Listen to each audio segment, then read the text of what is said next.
Supongo que me está escuchando todo el mundo, ¿verdad? Parece que tenemos casi 100 asistentes por ahora. De a poco se irán integrando un poquito más.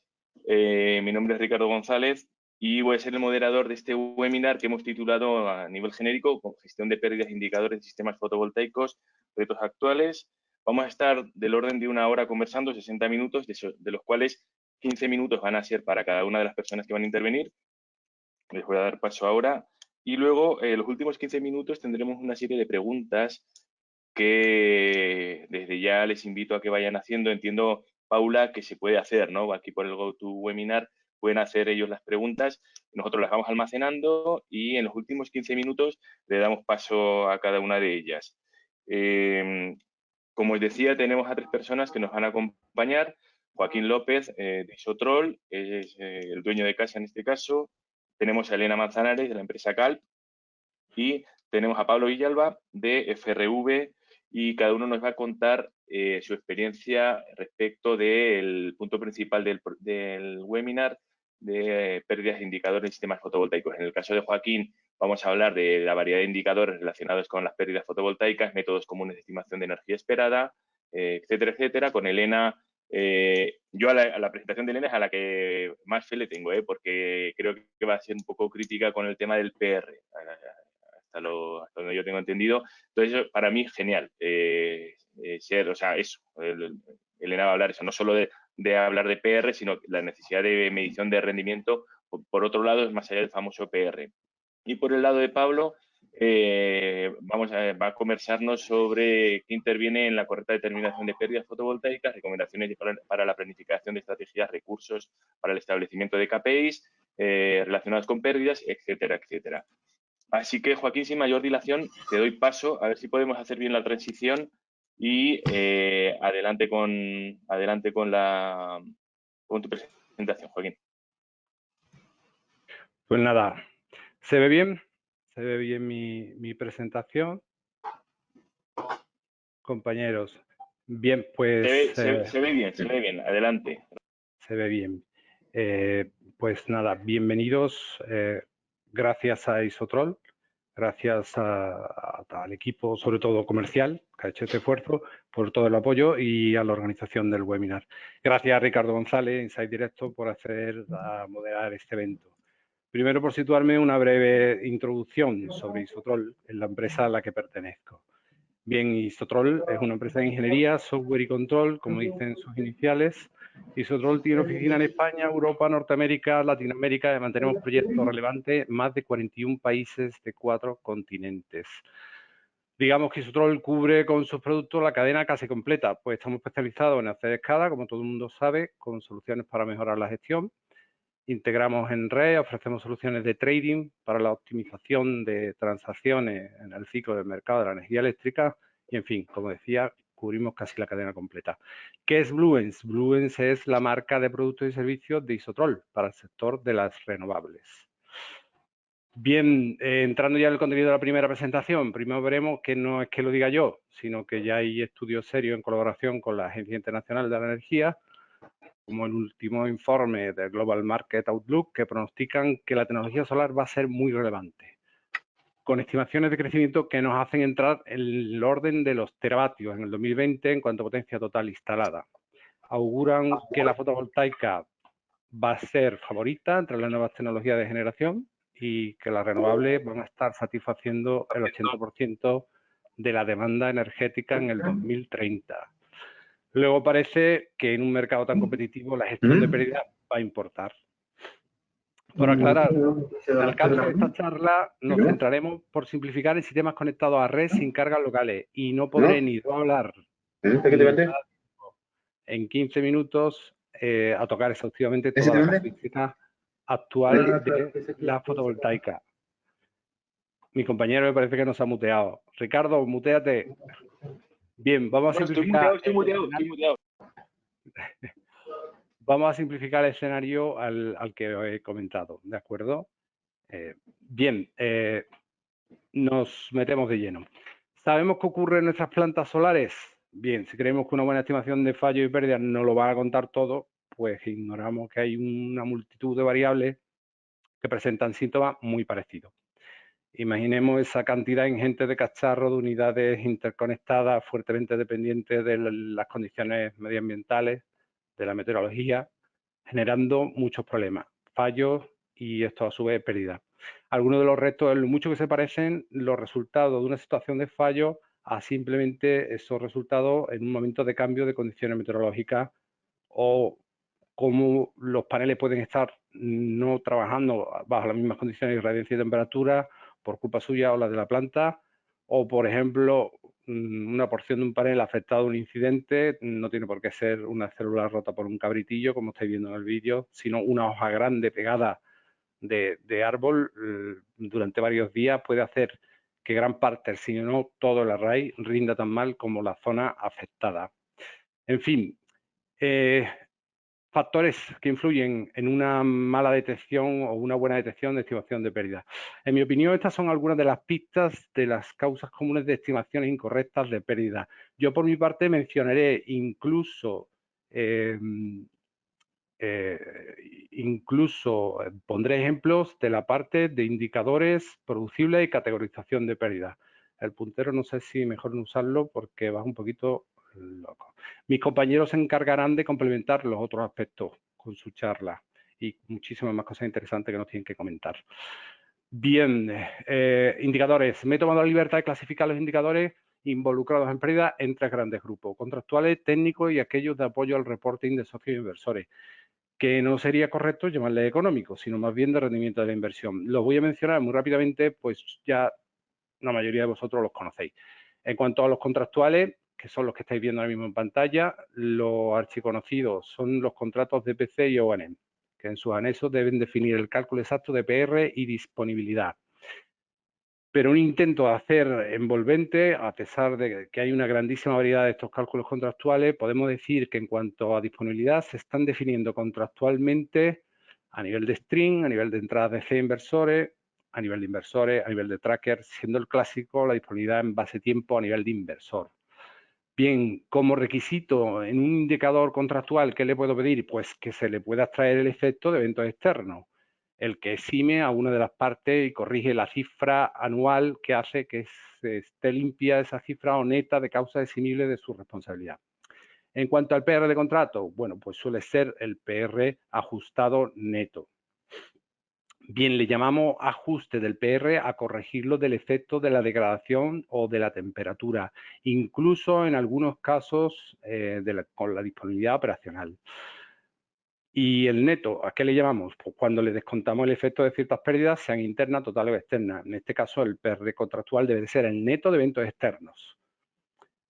Comentar que las correcciones deben de ser aceptadas por ambas partes y a menudo hay disputas, por ejemplo, entre la degradación que puede haber interpretado una parte y otra. Eso lo he vivido en mi carne.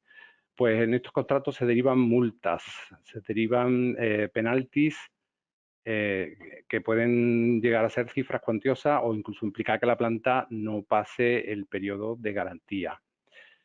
Bien,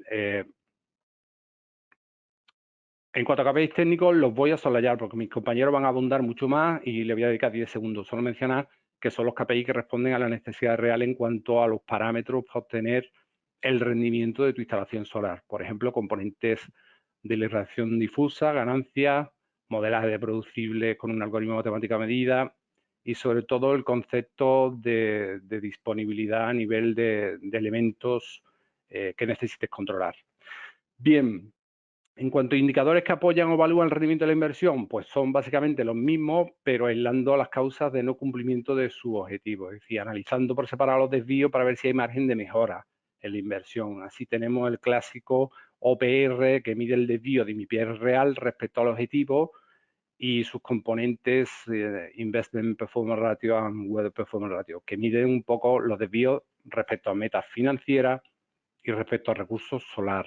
Si además le descontamos las pérdidas, pues tenemos el OPR neto, ¿de acuerdo? Que ya me estaría dando una idea de si estamos maximizando nuestros activos, si hay margen de mejora, incluso si nuestros targets están siendo correctos.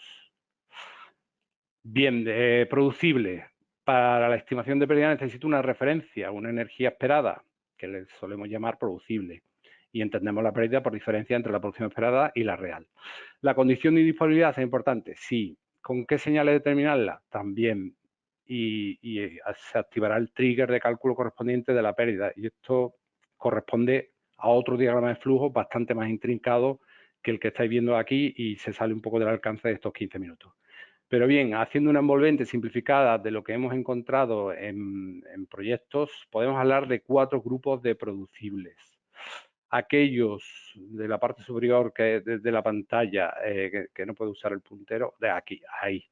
Cuando todos los elementos están disponibles y descartamos que estén en regulación interna, lo que sería básicamente medirle pérdida bajo rendimiento, que voy a desarrollar ahora en las transparencias que vienen, y usaremos una comparación ponderada entre elementos, y otros métodos que según tengan disponibilidad total o parcial los elementos, y según tenga un método propio matemático para estimar la energía esperada o no, me van a dar un estudio de rendimiento energético para hacerla producible. Es decir, también me puedo basar en estudios de los iniciales de la planta, del estudio de evaluación de rendimiento energético, el Energy Yield Assessment, para una batería de PR Targets, ¿de acuerdo?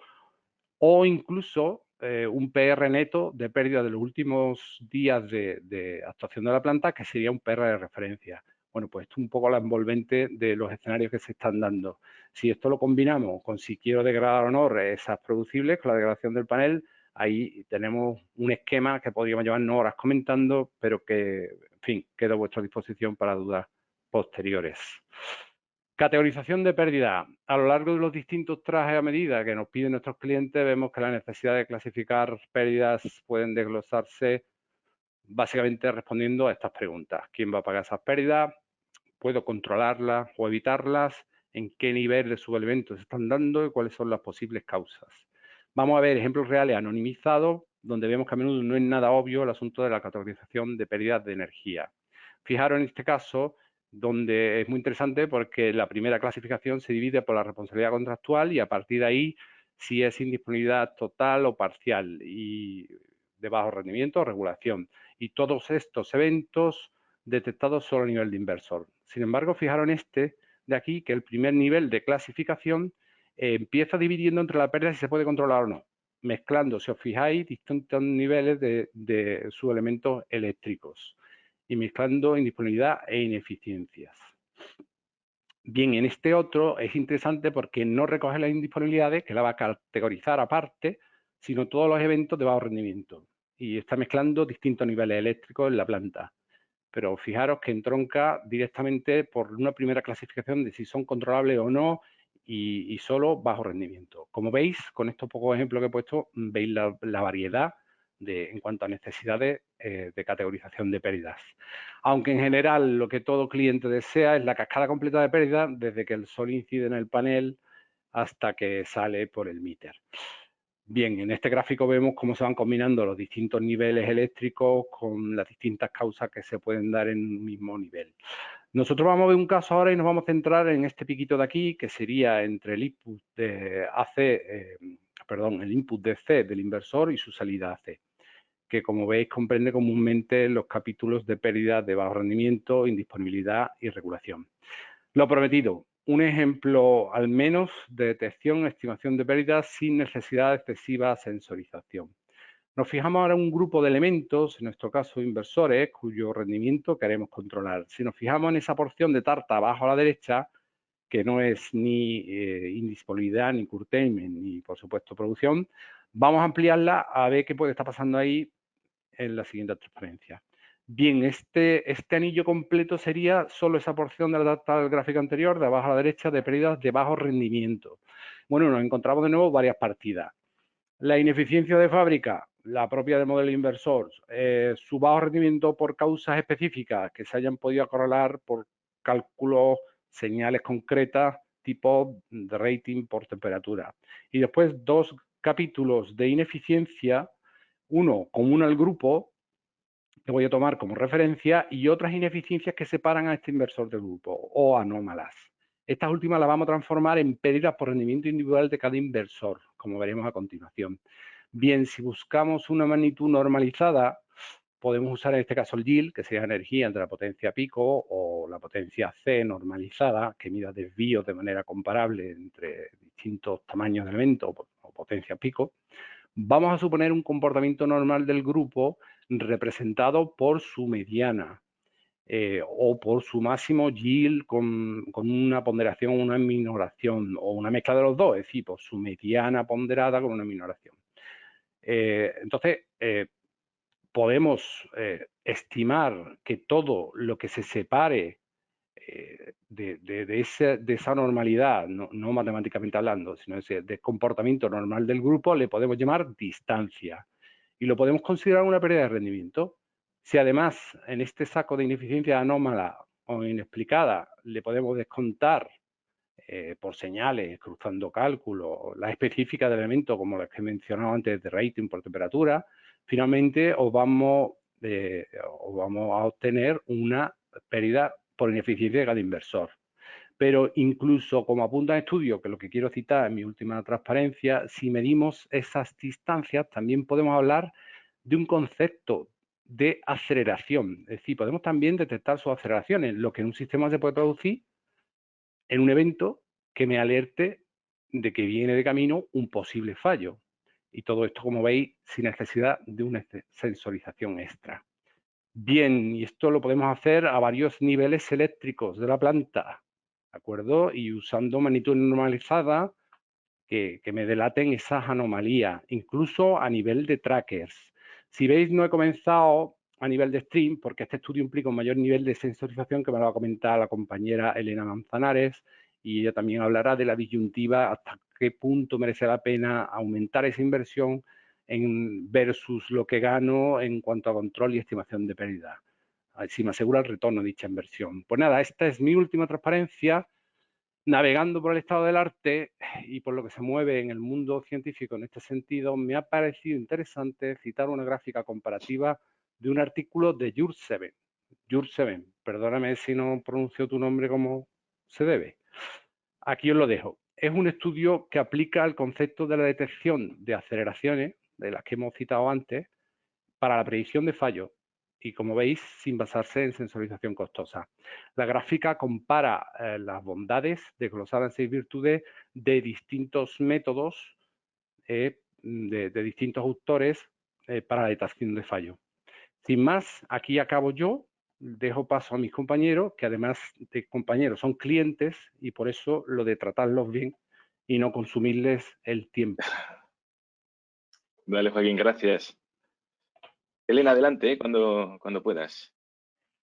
Vale, bueno, ¿estáis viendo bien la pantalla? ¿Ahora correcta? Súper bien. Vale, perfecto.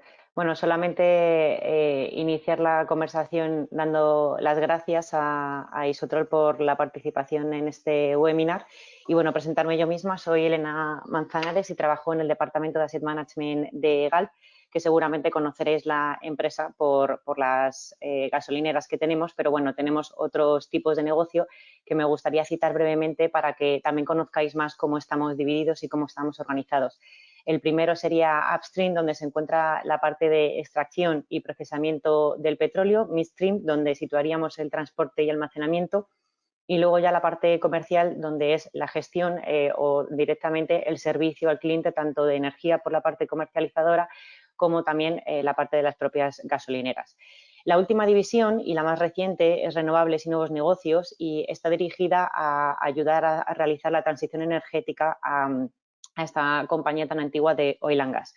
En la parte de nuevos negocios podemos ver ubicados pues, líneas como, por ejemplo, hidrógeno y vehículos eléctricos, etcétera. Y en la parte de renovables es donde situamos más las renovables puras, ¿no? Solar, eólico y storage por el momento. Entonces, bueno, comenzando a hablar un poco más en la parte técnica de este webinar sobre cuando nos planteamos cómo calcular el rendimiento de una planta fotovoltaica, qué variables tenemos que tener en cuenta y qué tipo de sensorización deberíamos de tener. Quizá lo primero que se nos viene a la cabeza es el mítico PR, más que nada porque, bueno, llevamos históricamente mucho tiempo utilizándolo, porque es al final la garantía que se registra en un EPC de millones de euros para ver si el rendimiento que estás teniendo o, bueno, la generación que está teniendo tu planta fotovoltaica se adapta a la ingeniería con la que se había planificado este EPC, este llave en mano, ¿no? Lo único que, claro, nos preguntamos, como decía antes Ricardo, ¿es suficiente? Para nosotros creemos que no. De hecho, creemos que se ha venido arrastrando simplemente por inicialmente o quizá desconocimiento de otras potenciales variables que pudieran incidir y, bueno, porque estaba en un contrato tan importante como es el EPC, ¿no? Pero en realidad cuando estás tiempo operando una planta, pasas tiempo en campo y ves todos los problemas que te surgen, diferentes problemáticas y diferentes deficiencias que te vas encontrando en una instalación, tanto por operatividad, tanto por tiempo, tanto por la propia construcción, o sea, cómo está construida una planta, pues bueno, te dan ideas de que este PR tiene ciertas problemáticas o condicionamientos, ¿no? Como puede ser la propia meteorología, problemas técnicos que podamos tener o incluso la ganancia, algo tan simple como que si el tracker tiene un problema y el piranómetro, tiene instalado el piranómetro y no se mueve de acuerdo a lo que el ángulo que le corresponde, obviamente va a captar menos energía y ese PR te va a salir mucho más mayorado, va a salir un PR mucho mayor indicando un potencial rendimiento muy bueno de tu planta cuando realmente tengo un problema, ¿no? Entonces, ¿qué pasa si no tenemos las señales de los trackers integradas? Ahí es donde vemos que este parámetro se nos queda corto, ¿no? Si no tengo la señal del tracker, yo no estoy viendo ese problema técnico que estoy teniendo. Entonces, bueno, de aquí surge un poco la necesidad de definir más variables a tener en cuenta para calcular el rendimiento de nuestras instalaciones fotovoltaicas. Ha comentado un poco mi compañero Joaquín, ¿no? Que es cierto que el PR se puede corregir, que está incluida la temperatura, pero hay muchas otras variables que sí que nosotros, en particular por nuestra experiencia personal, hemos visto que tienen mucha influencia, como por ejemplo la difusa. Depende de la localización que tenga tu planta. Históricamente, por lo menos en la experiencia que yo tengo, en todas las plantas fotovoltaicas en las que he trabajado, he tenido la oportunidad de gestionar, en ninguna había un medidor de difusa instalado y, sin embargo, es una variable que sí que puede influir muchísimo en el rendimiento que tengas en tu planta y cambiar mucho la generación que tengas, ¿no? Incluso ya no solamente por la influencia propia de esta variable en sí, sino también por la propia estrategia de operación de la planta, ¿no?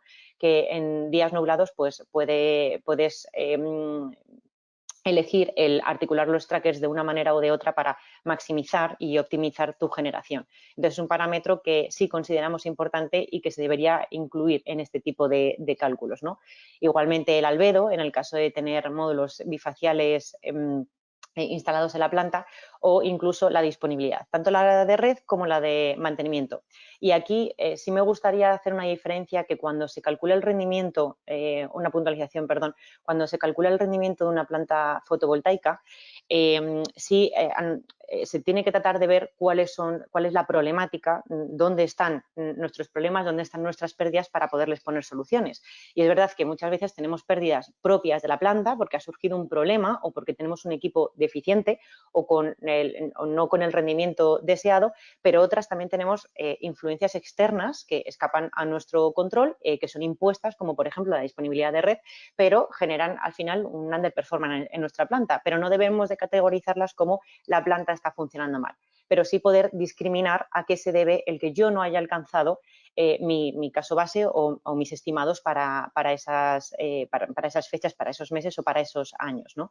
Entonces, es importante también insertar esta medida en el cálculo, así como también la disponibilidad de mantenimiento. Obviamente no es lo mismo reparar un inversor en 1 hora teniendo el mismo problema que repararlo en 12 horas. ¿Por qué? Porque obviamente parte de ese tiempo y de esa indisponibilidad que me va a generar una merma de mi producción, de mi generación, de mi rendimiento, está directamente acotada a un problema de un equipo. Pero en el momento en el que pasa el tiempo acordado por el fabricante o recomendado por el fabricante para solucionar ese problema y se extiende muchísimo en el tiempo, ya este problema de pérdida de producción, esta indisponibilidad, pasa a ser parte de un contratista, ¿no? del proveedor de de mantenimiento. Entonces, también tenemos que saber, como también comentaba mi compañero Joaquín, dónde atacar o dónde poder realizar esa reclamación, ¿no? Ya no pasa a ser un problema solamente de un equipo, sino de un tercero sobre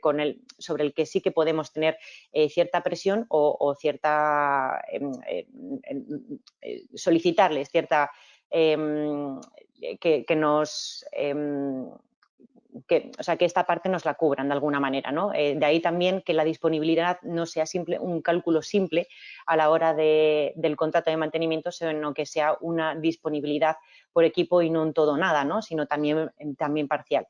Entonces, todas estas variables serían las que nosotros consideramos, bueno, aparte de las históricamente desconocidas, por supuesto, y que son necesarias en la medición solar, las que incluiríamos en un modelo de operación de la planta, que podríamos ejemplificar con el gráfico que ha mostrado antes Joaquín, en el que decía que todo el mundo quiere saber las pérdidas desde el módulo, ¿no?, hasta la salida del contador. Entonces, bueno, con ese modelo teórico que empezaríamos con él, por supuesto, teórico, por no tener datos de operación de la planta, sí se tiene que poder ser capaces de generar una fórmula en la que metiendo y alimentando este modelo con los datos de operación de la planta, tengamos una estimación real de cómo va a funcionar nuestra planta si todo realmente fuera bien.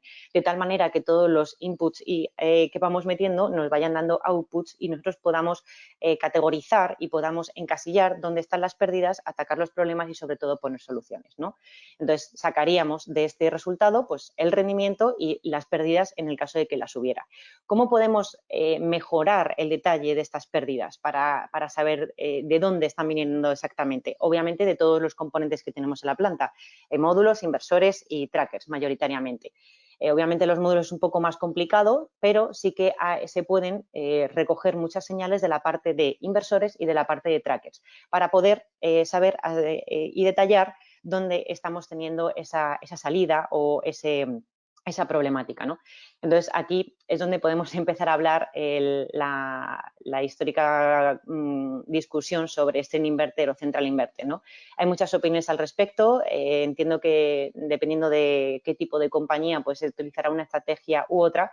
Y sí que es verdad que hay una diferencia económica entre ambos diferentes equipos, ¿no?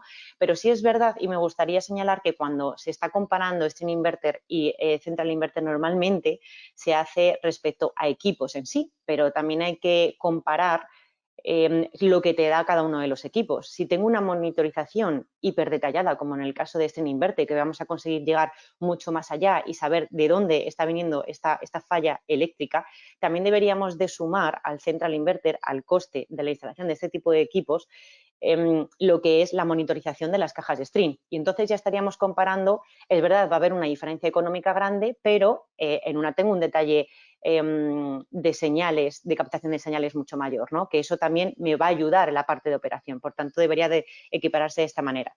Pero bueno, hablando de equipos de manera independiente, para hacer la conversación un poco más sencilla, si tenemos en cuenta que podría llegar a haber un 20% de diferencia de coste entre ambos equipos, también tenemos que tener en cuenta que esto es respecto al CAPEX, pero claro, lo que corresponde a inversores dentro del EPC es alrededor de un 10%.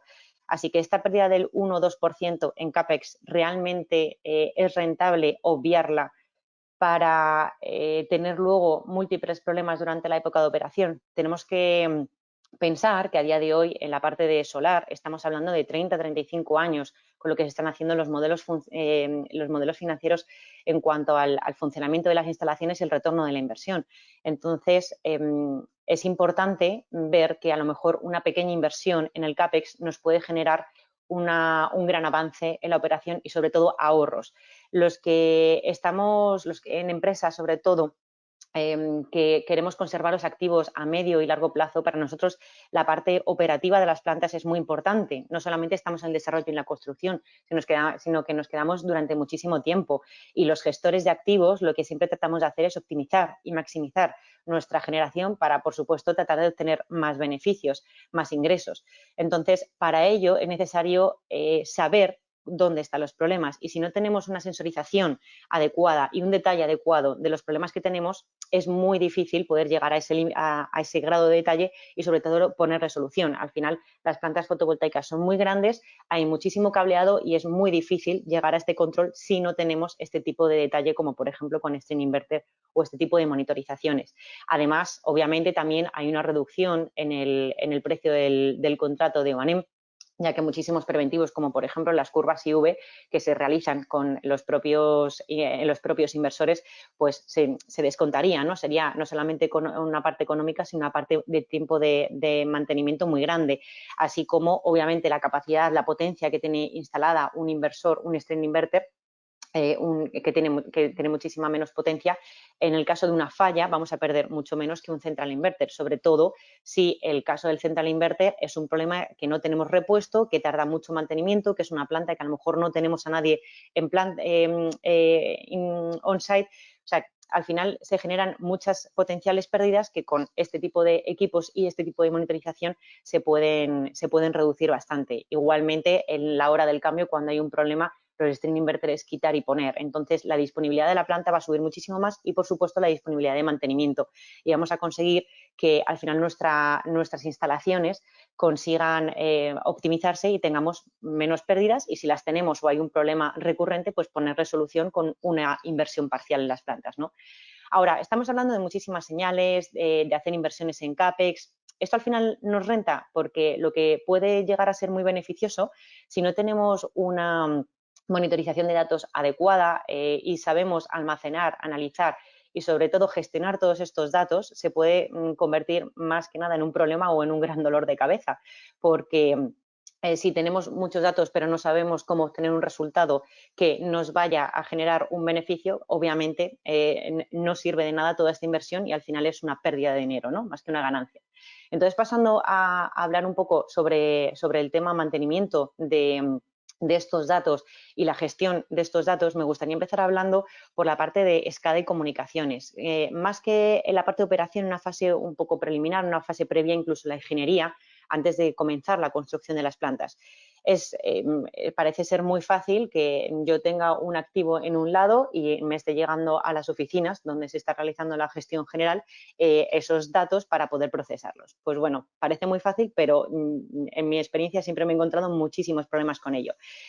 Hay veces que simplemente por poca inversión de CAPEX y otras veces por problemas de mala configuración o mala estructura, ¿no? en las redes inalámbricas. Entonces, es importante gestionar y planificar unas buenas redes de comunicación para no tener pérdidas en la parte de ingeniería, ¿no? Las plantas están en sitios remotos y muchas veces es muy difícil tener buenas comunicaciones, así como, por ejemplo, el cableado, que quizás por ahorrar metros de cable en estaciones meteorológicas, por ejemplo, conectadas directamente a inversores, que si tengo una falla en el inversor, obviamente dejo de poder comunicar con esta variable tan importante como sería la irradiación, ¿no?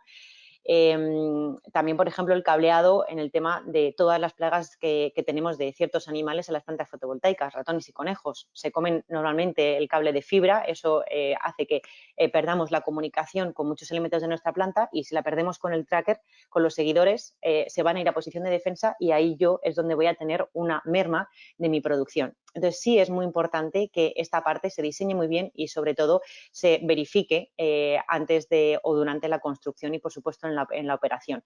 Es importante que la recogida y el mantenimiento sean adecuados y que entre el software y el hardware se hablen completamente, o sea, de una manera perfecta. Y luego también me gustaría simplemente señalar la ciberseguridad. Sí que hay muchos ataques de este tipo últimamente y obviamente si tenemos una gran cantidad de datos pero de alguna manera pueden verse trastocados por ese tipo de ataques, pues nos va a resultar en no obtener el beneficio que pensábamos obtener de ellos, ¿no? Entonces luego, una vez que tenemos ya, habiendo hablado de los SCADAs y las comunicaciones, cómo mantenemos estos sistemas o la importancia de mantener estos sistemas, ¿no? Asegurarnos que todos los datos que se estén volcando sean adecuados, que el mantenimiento de las bases de datos sean las adecuadas, que no estamos reflejando valores nulos o valores que no tienen sentido para analizar, porque si no nuestro resultado y nuestro rendimiento de la instalación fotovoltaica obviamente se vería se vería dañado. Igual con los sensores que tenemos en planta, realizarles el mantenimiento adecuado. ¿De qué sirve tener una gran infraestructura de gestión del dato y de procesamiento de datos y de captación de datos si las estaciones meteorológicas pues, no se han metido bien las constantes en el SCADA, cosas que parecen muy sencillas pero que a veces siguen ocurriendo?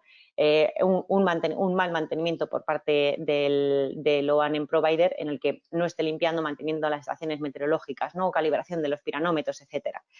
Entonces, bueno, ya más que nada por finalizar y no extenderme mucho más, la recopilación de todos estos datos y de todas estas variables que comentábamos y el mantenimiento puro de todos estos datos, nosotros sí que vemos muy importante y súper necesario la necesidad de un sistema de monitorización global, porque buscamos la estandarización. Obviamente tenemos diferentes tipos de equipos, de proveedores, diferentes tipos de SCADA, diferentes tipos de cómo nos llegan las señales y se integran las señales. Si tenemos un único sistema, independientemente del incluso de la tecnología que estemos analizando, vamos a poder analizar en la misma plataforma, con los mismos estándares, con la misma calidad de datos, con el mismo procesamiento de datos, las mismas fórmulas, lo cual nos va a enriquecer no solamente a la compañía, sino va a ayudar a tratar de saber con este detalle dónde están nuestros problemas, acotarlos y sobre todo ponerle solución lo antes posible. Entonces, para ello también es muy importante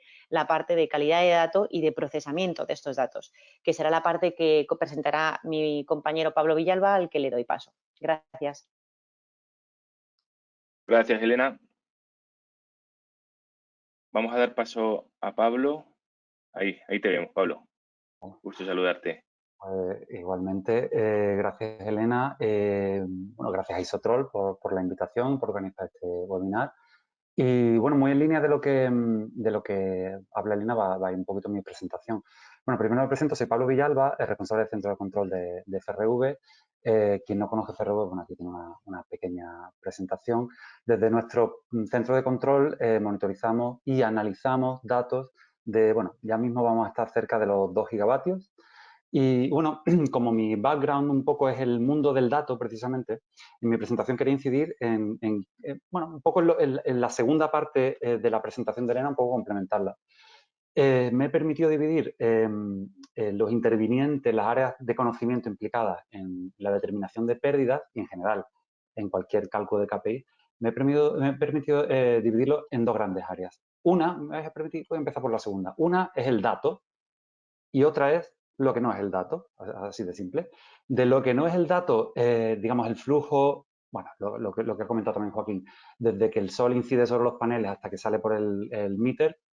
Esto, bueno, hay seguro entre la audiencia grandes expertos, mucho más que yo, y que saben de rendimiento, de gradaciones, de las diversas fórmulas contractuales. Entonces, bueno, me voy a centrar un poco en el dato y en explicar cómo funciona el dato y un poco incidir en lo que ha presentado previamente Elena, la importancia del mantenimiento de la infraestructura y el dotar de recursos, ¿no?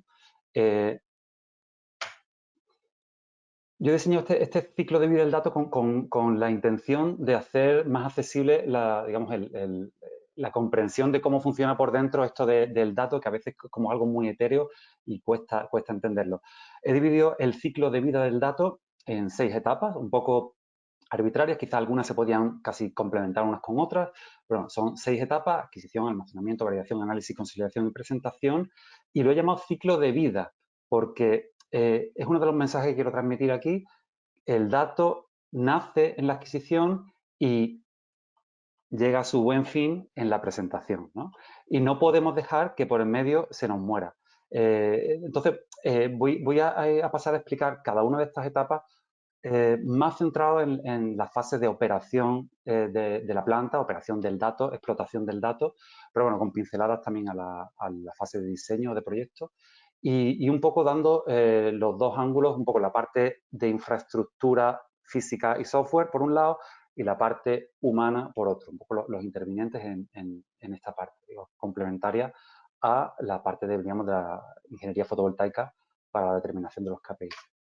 Bueno, entonces tenemos las primeras etapas, que son la adquisición, almacenamiento, validación. La adquisición, bueno, básicamente aquí nos basamos en una infraestructura, instrumentación, cableado, switches, bueno, conversores, toda esa infraestructura física que por encima lleva también una infraestructura, digamos, software intangible, protocolos de comunicación, frecuencias de muestreo, etcétera, etcétera, sistemas operativos y tal. Todo eso es súper importante, primero entenderlo y luego en la fase de operación de las plantas mantenerlo, esa infraestructura. ¿Y quién mantiene esa infraestructura? Pues nuestros equipos tenemos que dotarnos de gente que sepa mantener esa infraestructura. Estos muñecotes de aquí que he puesto aquí, pues vienen a ser pues, ingenieros de escada, gente de IT, gente experta en instrumentación, en cableado de campo, porque aquí en la fase de explotación suelen producirse muchísimos errores de datos, muchísimos errores de instrumentos, cables rotos, anillos de fibra que se nos van. Y esto, sinceramente, esto requiere muchísimos recursos, muchísimo esfuerzo por parte de las compañías. Luego pasamos a la fase de almacenamiento. La fase de almacenamiento quizá requiere en la operación menos esfuerzo, un poquito más en la fase de diseño, pero sí que es importante en la fase de diseño asegurarnos que en este momento, en esta etapa del dato, se produce una homogenización. Aquí podemos aprovechar, oye, si tenemos datos de 20 plantas distintas, 10 llaman a la variable de potencia power AC y otras 10 AC power. Oye, pues decidámonos, establezcamos unos criterios, una convención de nombres y aprovechamos y los clasificamos de cierta manera, homogeneizamos nuestro portfolio. Eso es, digamos, lo más importante de esta etapa. Hay otras cosas en la fase de proyecto que se podrían definir, tipo, bueno, pues políticas de compresión, políticas de sedimentación. Bueno, no quiero entrar tampoco mucho en detalle. Vale, una vez tenemos el dato, lo hemos capturado, lo hemos guardado en su sitio, perfecto. Ahora, ese dato nos tenemos que asegurar que está correcto. Y esto es importante, estas etapas, porque una viene detrás de la otra. No nos podemos saltar los pasos. El proceso de validación, bueno, son procesos de data quality, data cleansing, todo eso suena a cosas muy automáticas y efectivamente el 99,9% se puede hacer de forma automática, pero la validación final tiene que ser humana. Y además hay una sencilla razón. Cuando en las fases previas, adquisición, oye, pues se nos va un piranómetro, es muy fácil detectar el fallo. Cuando de repente no estoy guardando datos en mi base de datos histórica, o sea, pues no tengo datos desde hace una semana, pues lo veo. Ahora, si hay un valor levemente erróneo o que hace media con otros 5 piranómetros similares, si yo confío 100% en que la máquina lo va a hacer solo, oye, que seguramente lo va a hacer solo, pero bueno, me la estoy jugando, estoy poniendo el avión en piloto automático desde que despego hasta que aterrizo. Entonces yo aquí siempre recomiendo que la última validación sea humana, porque aunque tengamos 200 casuísticas posibles de errores, de picotazos de datos, periodos sin datos y tal, siempre va a haber el caso 201 que no hemos considerado y es tan importante y se ve tan difícilmente y es justo el paso previo a el siguiente, bueno, por eso aquí he puesto tantos muñecotes que serían los analistas de datos, porque esto sí que requiere muchos recursos, incluso en la fase de explotación del dato, ¿no? Una vez tenemos el dato, lo hemos leído, lo hemos guardado y nos hemos asegurado que está bien. Ahora, la capa de análisis. Esta etapa de análisis, aquí entra todo, el cálculo más sencillo, un PR un estándar cualquiera, hasta cualquier capa de inteligencia artificial que le queramos meter. Aquí, lo que más destacaría de esta etapa es que tenemos que asegurarnos que en nuestros equipos estén muy bien coordinados distintas partes que habitualmente pues a lo mejor no lo están. Los analistas de datos coordinados con gente experta en fotovoltaica, con gente experta en contratos y un poco y con los programadores que van al final a programar esas fórmulas, ¿no? Tanto en la fase de diseño de los análisis como en la fase luego de explotación y de sacarle partido a esos análisis.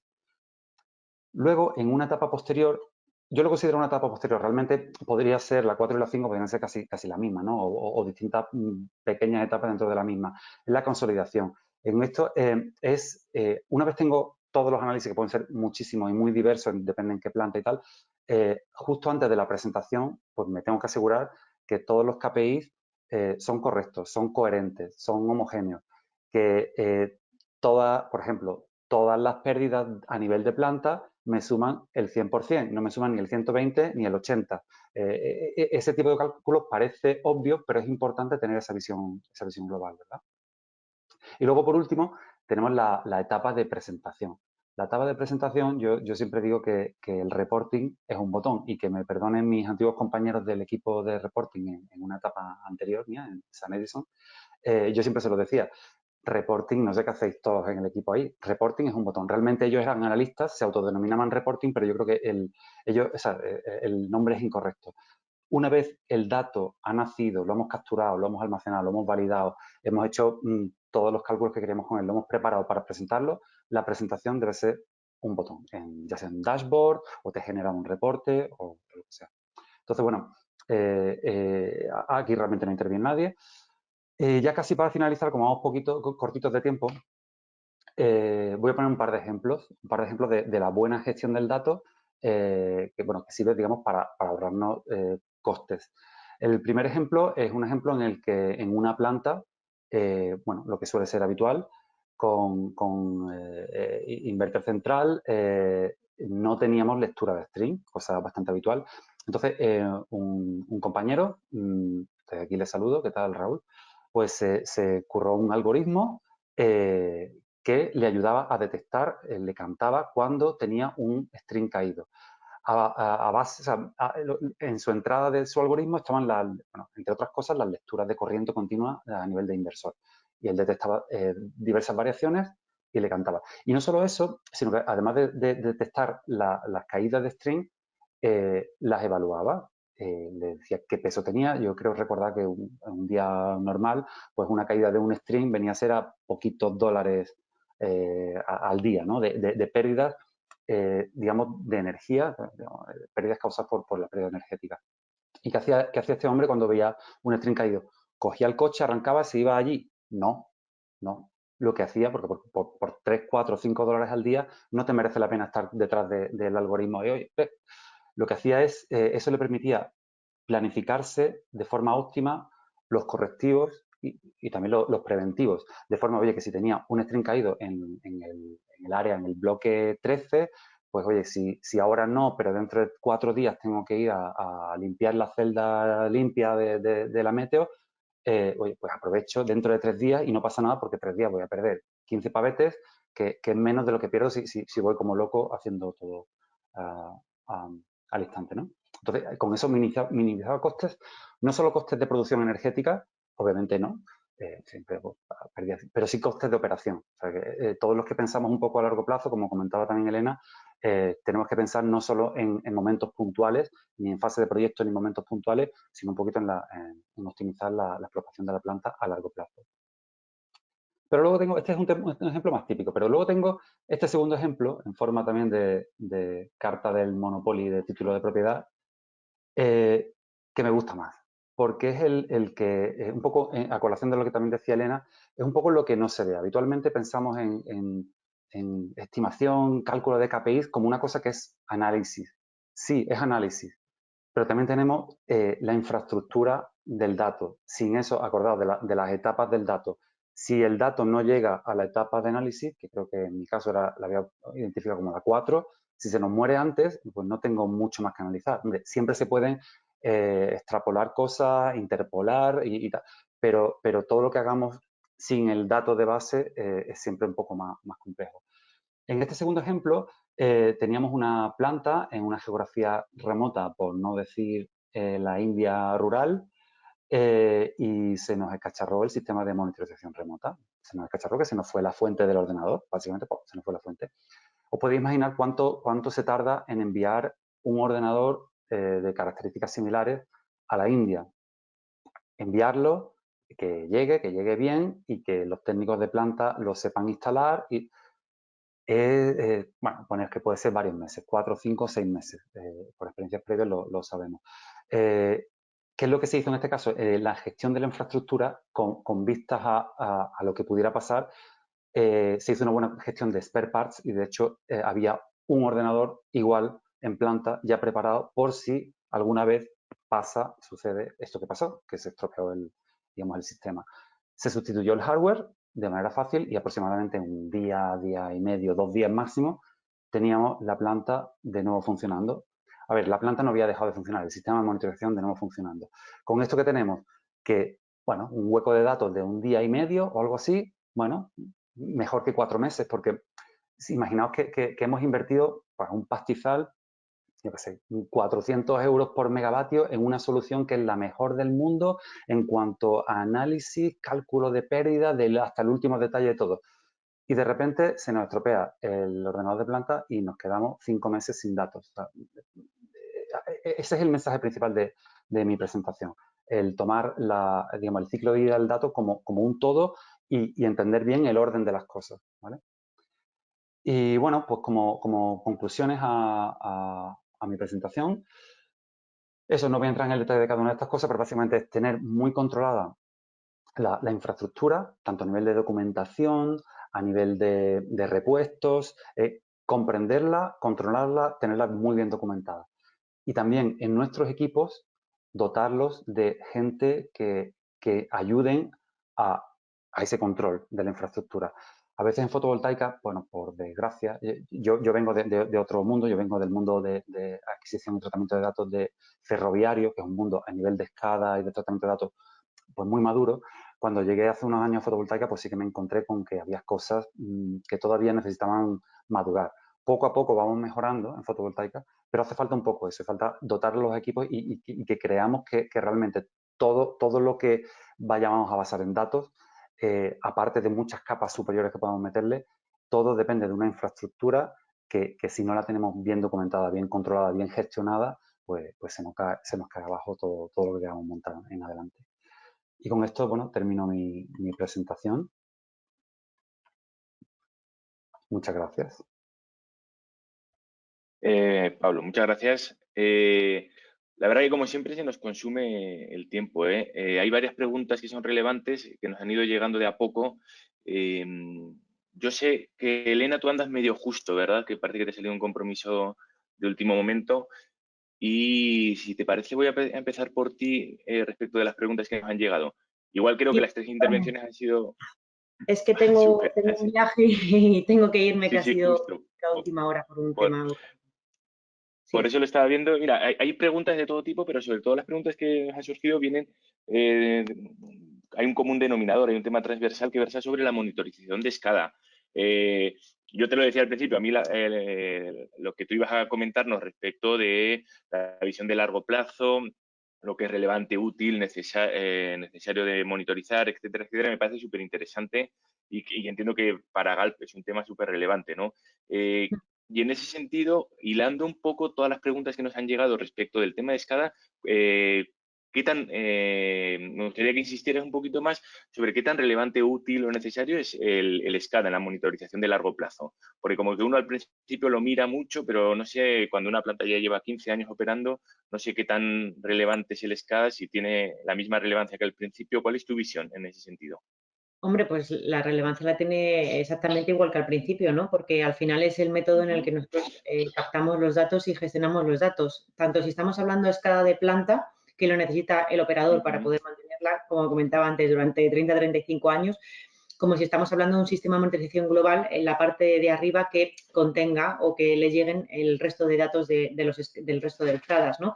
Al final, es lo mismo, la información que se vuelca, la primera línea donde nos está llegando son los SCADA, así que es súper importante que sean correctos, que muestren los datos bien, que funcionen correctamente y se verifique durante el periodo de garantía del EPC, de los 2 primeros años, así como que se mantenga durante el resto del tiempo, ¿no? Porque si no, al final no vamos a poder obtener los datos, ¿no? Que también comentaba Pablo, para analizar y obtener resultados.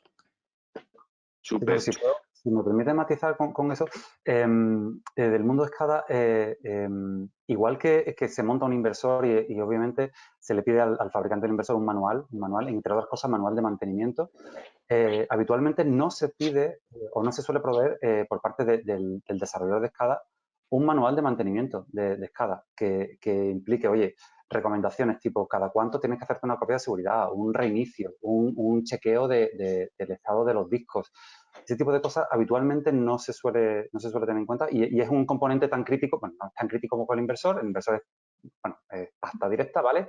Pero en el fondo sí, es la base de adquisición de datos. Sin esto, cualquier capa que queramos montar por encima se nos cae. Súper. Bueno. Oye, Elena, no sé si... No sé si tienes alguna pregunta más. Claro, yo, si quieres, dada la contingencia que has tenido, te agradecemos la participación y ojalá que nos podamos volver a ver. Entiendo que Pablo y Joaquín sí que se quedan por lo menos 5 minutos más, así que voy a aprovechar a hacerle alguna de las otras preguntas que han llegado. Elena, muy Vale, pues agradecido por tu participación. ir tan rápido y muchísimas gracias de nuevo por participar. A ti. Súper, gracias. Oye, Pablo y Joaquín, como os decía, ha habido varias preguntas respecto de los temas de SCADA. Esto de hacerlo así en directo es súper complicado porque uno como que tiene que estar prestando atención y como que tiene que estar tomando nota. Tú has hablado, Pablo, has dividido como la presentación en dos grandes grupos, ¿no? Lo que es el dato puro, la adquisición, y la otra parte que es todo el tema del flujo. Hay alguna pregunta que nos ha llegado por acá que me gustaría que ahondarais tanto Joaquín como tú. La pregunta, una vez más, es sobre el tema SCADA y concretamente nos dicen qué grado de flexibilidad es lícito pedirle a una SCADA en categorización de producibles, gestión de pérdidas, etcétera, etcétera. ¿Cómo lo veis vosotros? Hay una pregunta adicional también respecto del SCADA que va muy por esa onda, ¿no? Concretamente preguntan sobre el SCADA de Isotrol, por el sistema Bluens. Pero por generalizar, eso, ¿qué grado de flexibilidad sería lo esperable dentro de una escala, de acuerdo a tu visión? De acuerdo. No sé si Pues, puedes responder tú, Pablo, primero y sí. luego Joaquín. Sí, si queréis, hablo yo de esto y Dale. luego dejo que lo defienda Joaquín. Okay. Defenderá mejor. Eso. Lo puedes criticar. Bueno, sí, con respecto a la flexibilidad, en nuestro caso lo que se lo hemos pedido a la SCADA son unos requerimientos técnicos. Dentro de esos requerimientos técnicos no imponemos ninguna solución, pero en cuanto a categorización de pérdidas, somos relativamente inflexibles, porque nos ceñimos muchas veces a lo firmado contractualmente. Por un lado tenemos lo firmado contractualmente y lo que no está firmado contractualmente se debe acoger a nuestro estándar. Al final, una compañía como la nuestra que pretende homogenizar activos en todo el mundo no puede tampoco permitir que cada activo se gestione de una forma muy distinta al otro. Entonces, la única distinción puede ser por temas contractuales, eso sí, pero después todo lo que no sean temas contractuales, en tema de cálculos de KPIs, siempre nuestra intención es empujar hacia homogenizar. Entonces, igual que en la operación sí que somos más flexibles, la forma que se opera la pantalla, no imponemos unas pantallas concretas de SCADA o unos sistemas de operación, eso no lo imponemos literalmente, pero sí en cuanto a cálculos de KPIs sí que tratamos que bien sean o los contractuales o los que tenemos, digamos, definidos estándar. Yo estoy totalmente de acuerdo con Pablo, pero si dándole, digamos, otra visión a la pregunta, si lo que se refiere a nivel de mercado, es decir, qué grado de flexibilidad podemos pedirle a una escala en general en cuanto a categorización como producto. Bueno, pues en nuestro caso nosotros hemos llegado a hacer muchos trajes a medida y hemos estado avanzando para que nuestras herramientas cada vez más contemplen desde la base una gran versatilidad a este respecto. Pero si la pregunta es si se debe obtener o no esa versatilidad como producto, yo creo que es más una decisión estratégica o de negocio, aparte de lo que comenta Pablo, es decir, lo que está firmado en el contrato, lo que se ha acordado en la oferta y después algunas customizaciones que quepan y punto, ¿no? Pero si como producto de escala en el mercado, pues a lo mejor le puede ir bien al producto que sea, no teniendo esa versatilidad y siendo un poquito más rígido en cuanto a las categorizaciones que ofrecen. Nosotros estamos apostando por lo contrario, estamos apostando ahora mismo por tenerla, por tener esa versatilidad y por intentar ampliar nuestro baseline, lo que es la línea base de producto. Pero como ya te digo, cada proyecto se contempla y negocia muchísimas customizaciones y hemos llegado a hacer muchos trajes a medida que se separaban mucho de lo que en un principio se había ofertado. No te escucho. Sí, perdón, Ricardo, que la había puesto, ahora. ahí. Sí. Paula, no sé si tenemos tiempo para alguna pregunta más o vamos ya re justos. Podríamos tener tiempo de una preguntilla más, si os parece bien a todos. Vale, hay una Sí, pregunta sobre la cascada de pérdidas que le han hecho a Joaquín y que también enlaza un poco con lo que estaba diciendo Pablo, sobre paneles bifaciales y demás. ¿Cómo estáis viendo la inclusión de esta nueva tecnología dentro de los proyectos? Porque al parecer en la presentación tuya había una cascada de pérdidas, no metías la ganancia por paneles bifaciales. ¿Qué nos puedes comentar sobre eso? Correcto. Sí está metida, lo que pasa que bueno, está embebida, porque si os fijáis, una vez que se os haga llegar la presentación, apostillo en la gráfica, en esa rebanada de color dorado pongo un comentario: irradiación efectiva en colectores.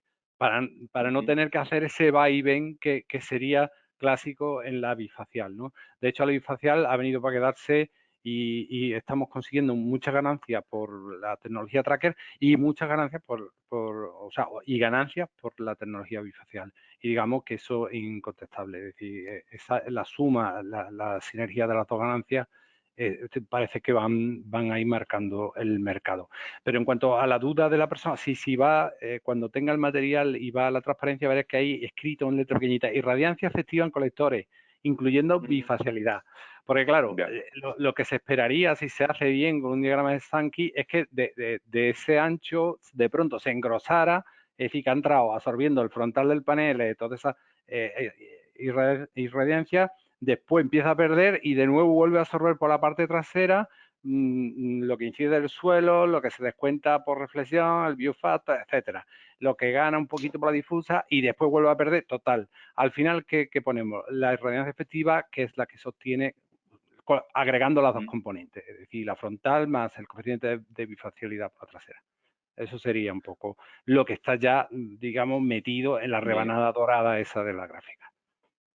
Oye, Pablo, y antes de que amplíes tú la respuesta, hay mucha gente que también viene del ámbito del desarrollo. Igual dentro de los participantes hemos tenido como más o menos del orden de 150 participantes durante toda la presentación. Ha habido pics un poco más altos.